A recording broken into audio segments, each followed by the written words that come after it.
দেশের যা অবস্থা তাতে মনে হয় বনের ঢেকিয়া আর আইলের কচু ছাড়া তো কোনো গতিই নেই, কিন্তু তাতে কি আর পুষ্টির চাহিদা মেটে? অবশ্যই মেটে। তাই তো আজকে নিয়ে আসছি উত্তরবঙ্গের জনপ্রিয় খাবার প্যালকা, যা গুণে ভরপুর এবং স্বাদে অতুলনীয়।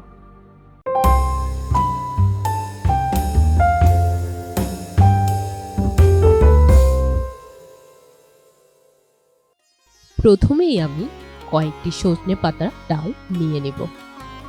এরপরে কয়েকটি কচু পাতা নিয়ে নেব, সঙ্গে 2 ডাল পুঁই শাক। আমি এখানে কয়েক কোয়া রসুন ছিলে নিয়েছি। এরপরে ছোট সাইজের কয়েকটি কচু মুখি নিয়ে নেব, সেগুলো হাতের সাহায্যে ছিলে পরিষ্কার করে নেব।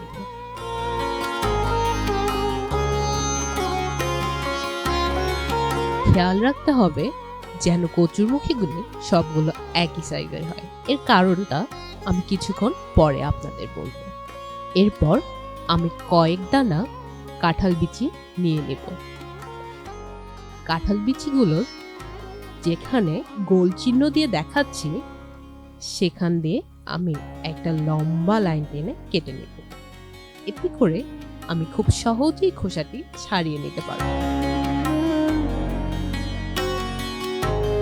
এরপর কাঁঠাল বিচিগুলোকে আমি 2 ভাগে ভাগ করে নেব। ঠিক আমার মতো করে ভাগ করে নেব। এরপরে আমি কয়েক কুশি পাট শাক নিয়ে নেব।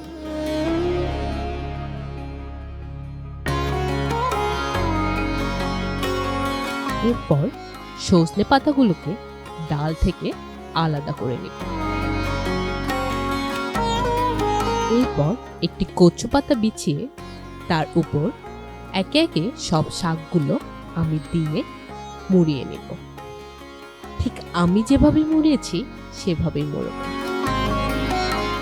এরপর আমি কচু পাতার মাঝখানে কেটে নেব। এরপর পাতাটি খুলে গেলে আমি সেটিকে আবার মুড়িয়ে আমি ছোট ছোট করে কেটে নেব। আমার কাটাটি লক্ষ্য করুন, তাহলেই আপনারা বুঝতে পারবেন।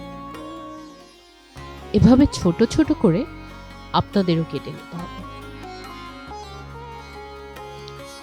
এরপর একটি কড়াইয়ে পরিমাণ মতো পানি নিয়ে তাতে কাঁঠালের বিচি, কচুর মুখি ও রসুনের কোয়াগুলি দিয়ে দেব।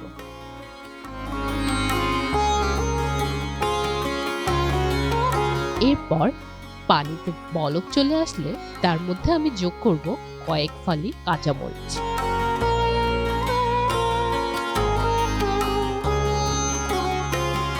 এরপর তাতে আমি একে একে যোগ করব বেকিং সোডা বা খাবার সোডা এবং খাবার লবণ। যখন এরকম বুদবুদ করে ফেনা উঠবে তার কিছুক্ষণ পর আমি তাতে যোগ করব সেই শাকের কুচিগুলো।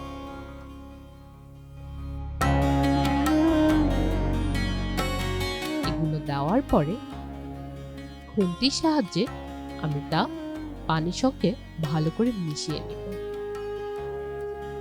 বেকিং সোডা দেওয়ার জন্য খুব সহজেই এটি গলে যেতে শুরু করবে। আমি পরিমাণ মতো পানি বাড়িয়ে দিচ্ছি। আমি কচুর মুখিগুলো কেন একই সাইজে নিতে বলেছি তার কারণ হচ্ছে কচুর মুখিগুলো বিভিন্ন সাইজের হলে সিদ্ধতে তারতম্য হতে পারে। এরপর এটি ঘন হয়ে গেলে আমি এটি পরিবেশন করি। দেখুন কত সহজে তৈরি হয়ে গেল তেল মশলা ছাড়া একটি সুস্বাদু খাবার, যা মেয়েদের জন্য সুপারফুড। এখানে উপকারী সজনে পাতা, কচু পাতা, পুঁই পাতা এবং কাঁঠালের বিচি ব্যবহার করা হয়েছে, তাও আবার কোনো মশলা ও তেল ছাড়া, যা আমাদের শরীরের জন্য অত্যন্ত উপকারী।